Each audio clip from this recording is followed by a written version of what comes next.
Nah, terkait dengan isu ekonomi ini, ya,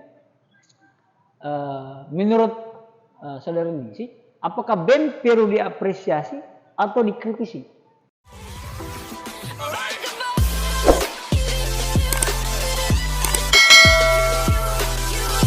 Revolusi Iran tidak terlepas dari topangan perjuangan dari perempuan. Saya kutip dari buku Murtada Mutahari, termuat dalam filsafat perempuan. Oke, jumpa lagi di podcast Impus, ngomongin kampus. Sore hari ini kita akan berbicara terkait dengan organisasi sentral yang ada di Universitas Haloleo, yaitu Badan Eksekutif Mahasiswa Universitas Haloleo. Tentang antara mengapresiasi atau mengkritisi kinerja BEM UHO. Untuk membicarakan diskusi kita atau topik kita pada sore hari ini, saya sudah menghadirkan pembicara saya, yaitu Ketua Kohati HMI MPO Cabang Kendari, Saudari Ningsi. Ya. Selamat datang kembali di podcast Infus. Ini pertemuan kedua. Ya, setelah kita membahas kemarin eksploitasi maba perempuan. Iya. Dan keren, banyak juga komentar yang masuk sih di podcast sebelumnya. Nah, kita sore hari ini kita akan membahas persoalan BEM ini. Apakah kita mau kritisi ini atau kita mau apresiasi? Nah, untuk memperjelas kita mau kritisi atau mengapresiasi, maka tentu kita harus membahasnya ya. Nah, untuk pembahasannya itu saya mulai dari isu ekonomi pada lingkup mahasiswa ya. Bahwa isu yang paling umum terkait ekonomi itu adalah isu UKT. Ya, uang kuliah tunggal mahasiswa. Nah, pada konteks UKT ini bagaimana tanggapan saudari Ningsi terkait dengan tanggapan BEM atau kinerja BEM? Apakah perlu diapresiasi atau dikritisi? Baik. Kalau dari pandangan saya, melihat realitas kinerja badan eksekutif, merespon terkait isu UKT yang ada, saya rasa memang pantas untuk dikritisi. Oke, menarik ya? Iya. Ya, apa muatan kritisnya? Ya, karena kalau kita kembali kepada peran badan eksekutif, ya memang seharusnya permasalahan UKT itu jadi bentuk apa ya? Perhatian utama. Perhatian utama mereka, karena kita saksikan bersama, entah di lingkaran teman-teman yang lain, kalau di lingkaran saya ada bentuk ketidaksinkronan antara pekerjaan orang tua dan jumlah UKT yang diterapkan. Terkadang ada yang UKT-nya terlalu tinggi, misal padahal itu tidak sesuai dengan pendapatan orang tua, padahal kan seharusnya sudah ada rumus yang ditetapkan kan. Ya, seharusnya badan eksekutif mahasiswa sebagai lembaga yang mewakili mahasiswa, sebagai lembaga yang seharusnya program kerjanya sebagai bentuk merespon aspirasi dari mahasiswa, ya seharusnya melakukan bentuk-bentuk evaluasi terhadap UKT yang ditetapkan. Ya. Misalnya buka seminar kah, atau audiensi, atau mungkin kita buka mimbar bebas terhadap pihak birokrasi. Seharusnya seperti itu. Nah, tadi saya mau gali yang tadi, kan kita sampaikan bahwa kita menemukan sebuah fakta bahwa ada mahasiswa yang UKT-nya tinggi, kemudian pendapatan orang tuanya itu rendah. Yang notabene orang tuanya itu pekerjaannya seorang petani. Yang untung-untung jika surplus ya, surplus pendapatannya. Nah, yang saya mau konkretkan adalah berapa UKT-nya mahasiswa terkait? UKT mahasiswa terkait itu kalau di internal saya sampai saya temukan itu 3 sampai 4. 3 sampai 4 juta. Ya, sama juga dengan saya punya adik-adik 3 orang itu. UKT-nya juga 3 juta, tapi pekerjaan orang tuanya petani ya. Bahkan ada yang bersaudara sama-sama kuliah, tapi tetap tinggi UKT-nya mereka. Sama. Baru notabene orang tuanya petani, guru. Ya seperti itu kan. Iya. Nah, kemudian berdasarkan konkret faktual yang kita angkatkan tadi, bahwa ada yang UKT-nya 3 sampai 4, kemudian orang tuanya background-nya ini seorang petani, guru dan lain sebagainya. Nah, BEM dalam hal ini tidak melakukan gerakan apa-apa atau tanggapan apa-apa. Iya, berdasarkan selama saya menjalankan aktivitas di kampus, saya belum melihat bentuk respon Badan Eksekutif Mahasiswa terhadap isu UKT yang ada. Entah saya tidak mendapatkan atau memang tidak ada, tapi sejauh ini saya tidak mendapatkan. Saya juga sih, saya juga karena saya kan cukup lama jadi kampus ini. Iya, Saya tidak pernah mendengar riak-riak terkait dengan UKT. Padahal sebelumnya kan presiden-presiden mahasiswa yang sebelum ini itu selalu menyuarakan persoalan UKT. Bahkan sampai chaos malahan ya, sampai ribut segala macam. Tapi yang ini cukup beda. Sangat berbeda. Perbedaan ini kita apresiasi kah? Atau kita perlu memberikan kritik keras?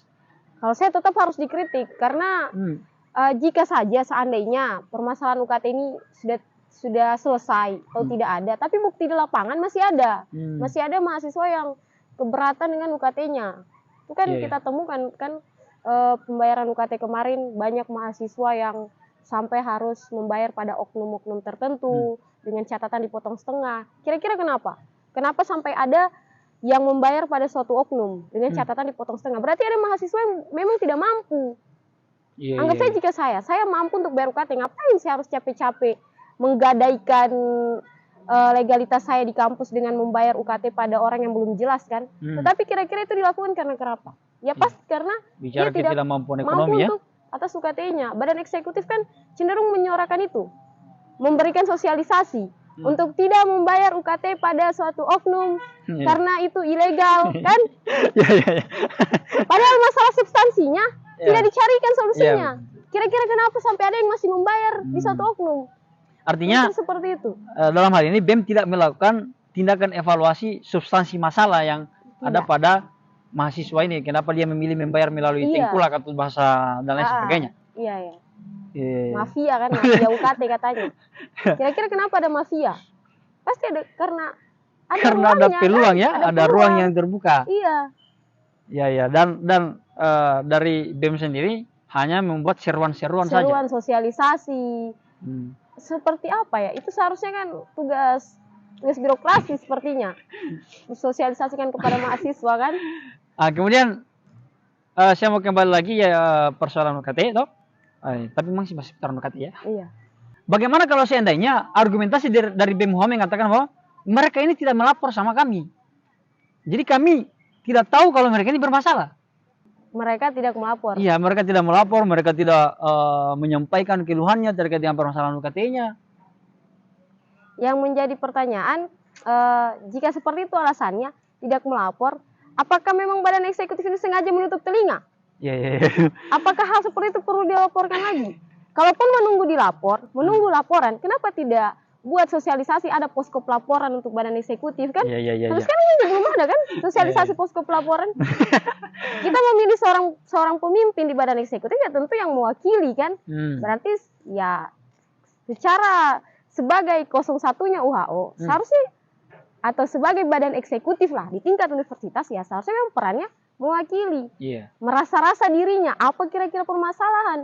Kalau untuk tahu permasalahan, apakah menunggu masalah itu datang melapor atau kita yang mencari permasalahan yang ada di lingkup universitas. Padahal kan ada kabinet-kabinetnya. Iya. Ada menterinya, ya, ada menteri pergerakan, ada menteri advokasi dan lain sebagainya. Terus apa peran mereka kalau mereka menunggu begitu maksudnya? Iya, untuk apa ditunggu? Dan kalaupun menunggu seharusnya buatkan wadahnya. Saya yakin kalau dibuatkan wadahnya ada posko pelaporan, pasti banyak yang datang melapor itu. Tapi kan misalnya pada sisi yang lain ya, psikologinya mahasiswa baru ini kan cukup beda. Beda sekali. Iya, bahwa ya kita harus maklumi bahwa mereka masih ada sisa-sisa paradigma SMA ya yang masih malu, kaku, segala macam ya. Iya. Makanya sebenarnya cukup paradoks ya kalau seandainya ada argumentasi bahwa mereka tidak melapor. Tidak melapor. Karena secara prinsipil lembaga itu seharusnya aspiratif, solutif ya. Iya. Dan menjemput masalah karena ada kabinet-kabinetnya kan. Lagi bicara permasalahan UKT kan saya kira ini jelas permasalahan umum, permasalahan utama kan. Dan setiap tahun selalu disorakan. Iya. Hanya tahun ini tidak disorakan. Ada apa? Ayo kita bertanya pada rumput yang bergoyang. Oke, itu kira-kira ya. Jadi pada poin UKT, BEM UHAO perlu dikritisi. Sangat perlu dikritisi karena persoalan pertama bahwa BEM WHO tidak melakukan evaluasi terhadap mahasiswa-mahasiswa baru Iya. atau apa namanya mengadvokasi langsung, ya mahasiswa baru ini berapa yang UKT-nya sekian, kemudian Iya. tidak relevan dengan ini ya. Iya. Kemudian yang kedua, poin dari UKT perlu dikritisi karena di BEM WHO memiliki kabinet-kabinet ya, Iya. memiliki sebuah sistem untuk Mencari tahu permasalahan terkait dengan UKT ini. Hmm. Oke, itu persoalan UKT.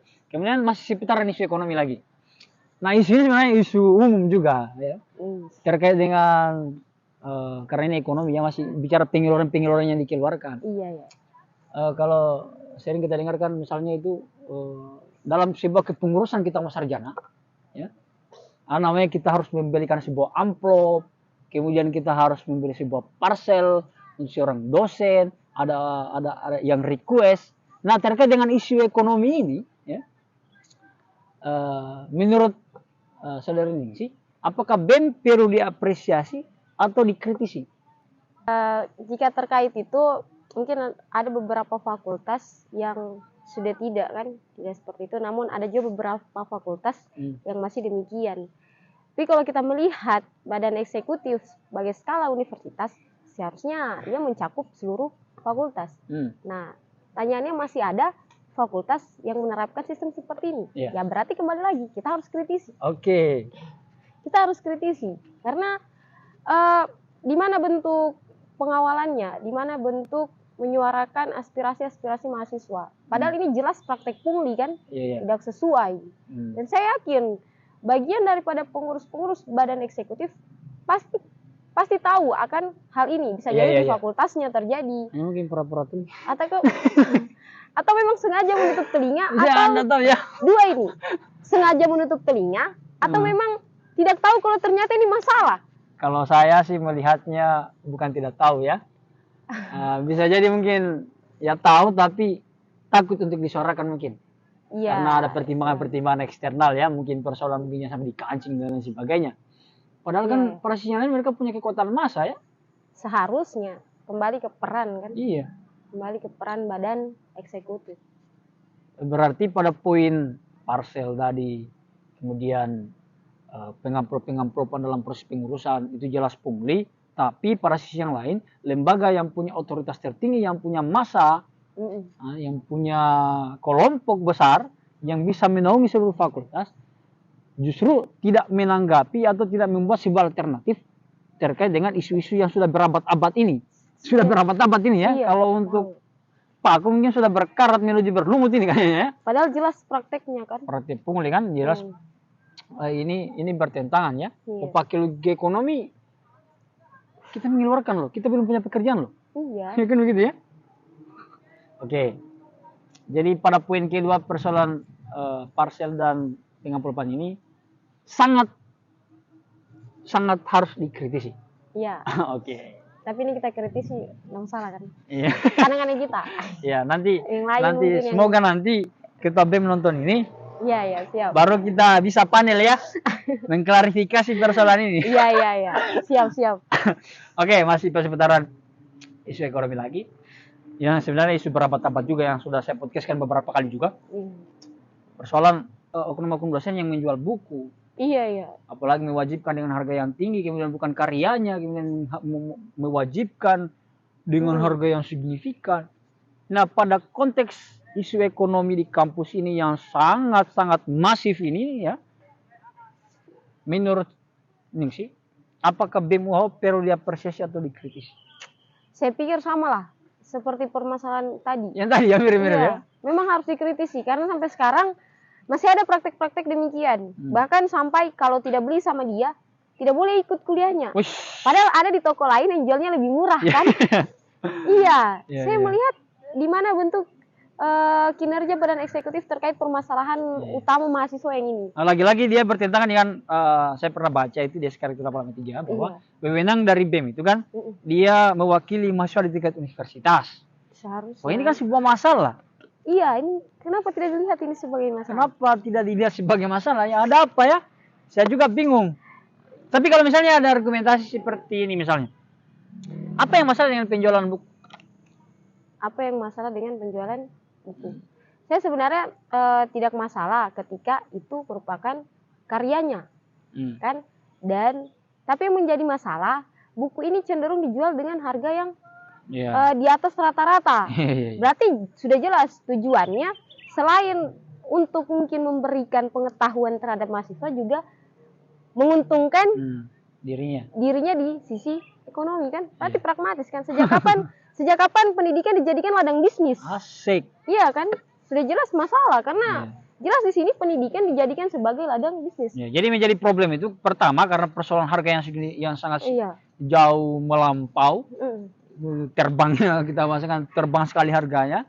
Kemudian apalagi bukan karyanya. Bukan karya. Itu menjadi sebuah problem utama. Sama konteks wajib dan tidak wajib. Iya, terjadi pemaksaan. Ya, kan? pemaksaan ya. Iya, pemaksaan. Kalau tidak dibeli buku, tidak usah masuk kelas. Tidak usah masuk kelas. Nah, pada konteks problem ini, BEM tidak melakukan sebuah pengawalan. Sama sekali tidak ada.